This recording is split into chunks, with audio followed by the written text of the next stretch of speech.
this week has just been ultra emotional. Like, I don't know what it is. It's like, because I'm in my feelings about like where my life is, I've been attracting a ton of people that are being real and vulnerable in their lives. And so this week I've been like listening to OD, like radio interviews, watching documentaries, and just really in my feels about like how much I love rap music. I love making music and the art, and the conflict of, man, I love the stability of my life, but I'm starting to realize what that balance looks like in my real life, in my actual day-to-day, which is, hey, my 9 to 5 is gonna fund the second grind, my second job, which is I'm gonna go on and I'm gonna get it with this rap music and just bring in people that feel and understand my story. So I'm just gonna recap just stuff that happened this week, especially around this song. So as you guys know, we made the beat. I found this ill sample with the strings. You guys have shown me mad love on Instagram and TikTok, like things I could add. I added some piano. I took it and I brought it to my brother's crib, and we added a bunch of vocoder to it, which is fire for the bridge after a second verse. But the verses came super natural to me. Again, it was coming from a place of like, hey, I want to write a song about the hip hop game, about, you know, Love Her, like from Common, but my own version. And I did something that I haven't done in a long time, which is really lean into singing again and even sing rapping. One thing that people don't know about me is like, I legitimately started as a singer. I rapped, but when I was a kid, I remember being in Florida when I was like, man, I want to say 7, 8 years old. This was like when all the boy bands were popping and Britney Spears. And I remember vividly, me and my older brother and my little brother, we had an A&R come from Geffen Records to our elementary school, and they asked us to sing for them. And I remember us sitting there and singing for them. And I remember even then I was like, yo, I'm gonna be a singer. So it's kind of funny flexing back to like, oh, I'm gonna go back and I'm gonna sing, because in my core that feels right, even if it's a rap song for her, the rap game, right? So interesting to come back a little full circle for it, you know what I mean? The interesting part of this week, especially this week, one of the things that I've been like really, really cognizant of, and like I'm really trying to do, is letting people understand like, yo, if you get an idea, and I shared this earlier, it's like, yo, if you get an idea, then go and do it. Like if you got inspiration, like, yo, if I had an idea, I'm gonna go and do a vlog. I did the vlog, and the byproduct of that vlog was, hey, mad people came up to me and sent me messages and was like, yo, I love this. But anytime you have a sense of inspiration, go get it, right? Like don't make your excuses. I know for me, one of the most common things that I do, and I'm sure you guys can relate to an extent, is like, sometimes you'll get an idea and you're like, man, but that's a lot of work. That's so much work, man. I don't know if I want to go and do that. I don't know if I want to like exert that much energy to go do something that might not yield the results. And the one thing that I've been trying to do is like, man, when I set a goal, or when I set like in my mind, like, okay, I have this source of inspiration, I'm gonna go act on it. I try to eliminate any expectation, right? And I don't know about you guys. I don't know if it's like inspiration from God or if it's like pure natural instinct, but man, there's something that feels so good of when like you get an idea and you just go execute. And I don't know if I've always looked at it from a spiritual side, like, yo, that to me, that just means like I'm this active antenna from God that's like, yo, he trusts me that anytime he puts an idea in my head or a feeling in my heart, I'm gonna go and do it. And so if that's something that you struggle with, then these are the words, like, yo, go do it. Don't hesitate, just go do it. Man, the byproduct of that is, forget the expectations, man. You're gonna feel good about yourself, and you're gonna feel like, yo, if you're a spiritual person, man, these are inspirations from God, and I'm a receptor for it. And if not, if it's an instinct thing, then it's like, man, I have ultimately established this crazy trust in my own judgment. And that's a fantastic thing to have. So again, I'm doing it for like music and rap music and ideas with content, because this doesn't naturally come to me. But man, I felt real good just doing it. Just go out and doing it. So you're probably guessing, where the hell am I? I'm not in front of my crib. I'm actually outside of the studio. So part of the last part of the process is going to my boy Kenpachi Kenny, who you'll see here in a little bit.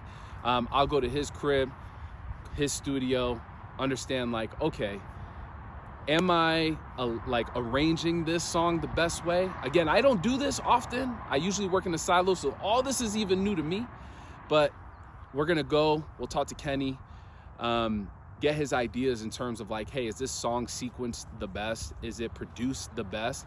And then re-record vocals, right? Like get the best vocals possible and get the best performance, because that's what he specializes in. And from there, I'm gonna open it up to you guys. Help me understand like which artwork I should choose. I don't even have a name for this track. This track right now is just called Untitled Album Track 5, and I'm not even working on the album. That's just what I saved it in Logic Pro. So Track 5, Untitled, is the current name of this song. But again, it's a song about the rap game and like my missing the rap game and some funny observations.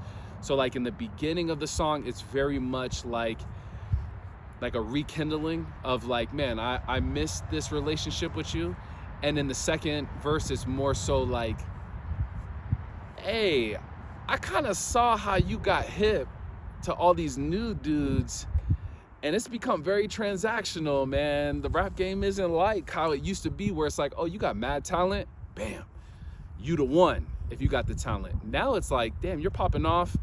You get with a little young cat, and then he's gone a year later. And I'm like, yo, I'm not a young cat. I'm not trying to be done a year later. So it's kind of interesting. So I liken it to a girl busting it down on the strip, because girls on the strip are also very transactional, especially if you're from where I'm from.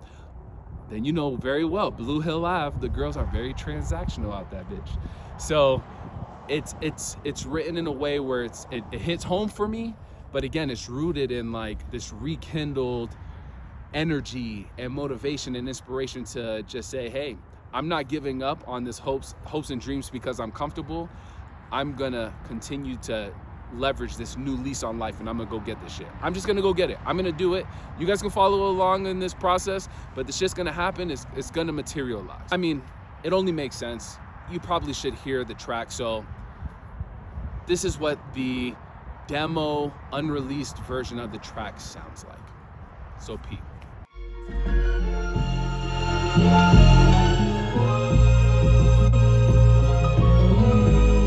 And you have all my time now, and I know that will change you. You're gonna act like it's all the same, but these words never phased you. And you can't break my promise, the ones I've always made to you, to never give up or change the way I approach the stage for you. I'm always on my way. Since I was pressing play on cassettes, the wordplay only getting more intricate, yes. It's the allure of the gang, got me switching out of frame. Now just feel like home base or where the visitors kept. Never had money or power, but give me respect. Niggas always get their flowers cause they industry plans. I've been pushing so hard that my fingerprints gone. Going verse to verse, nigga, like some minister hands. Must have left a good book in the bush of Japan. And sharing all of these emotions made me feel like a man. Made my headspace filled with so much light now. Light now, it's like a mental shift. My sins are wide out to show myself love for all a piece of the map. A crib that's 2 stories, show me shit ain't a rap. There's another story here, I'm not a father disappearing. I'm a star on a set, I just needed to act. Now, and I know that will change you. You're gonna act like it's all the same, but these words never phased you. And you can't break my promise, the ones I've always made to you, to never give up or change the way I approach the stage for you. I'm always on my way. You used to be locked down by the best. I guess the internet busts you down on the strip. Sometimes it feel like anyone hits, and all these platforms got you stripped down to their heads. If that's the case, you might as well give me a dance. Only one showing signs, but I ain't getting no advance. I got metaphors and bars and the storytelling chops. I could write a cookbook that makes Shakespeare fan. I love you, baby. Push niggas close to the edge in the 80s. Had niggas shooting up 96 for your favor. Early 2000s, you went all JD. Even LA and Toronto was going crazy. I guess it's my time. You know I gotta drive this classic like a skyline. Who subconscious still just wanna find my review, and I find life with you in the limelight.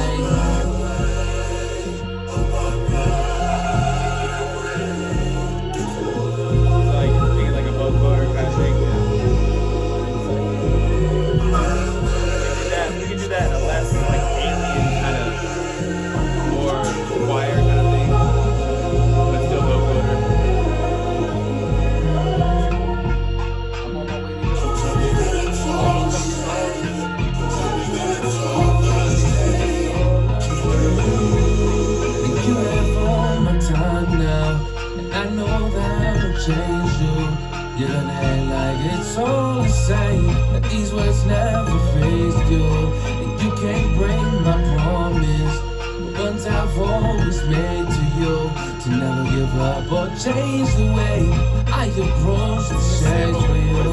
Always on my radio. Solo that out quick.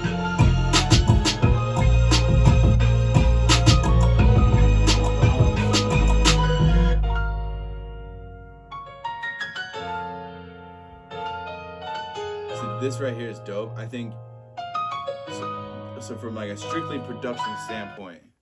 Can you just loop that last part? You guys tell me. You guys tell me. After hearing it now, should I drop this? If you're about it, leave a comment. Tell me what you like about it. Tell me what you hate about it. I don't care, but I just want to know your feelings. Because, hey, if I could share my feelings with you, y'all should feel comfortable sharing your feelings with me. So let me know if I should drop this, yes or no. Love you guys.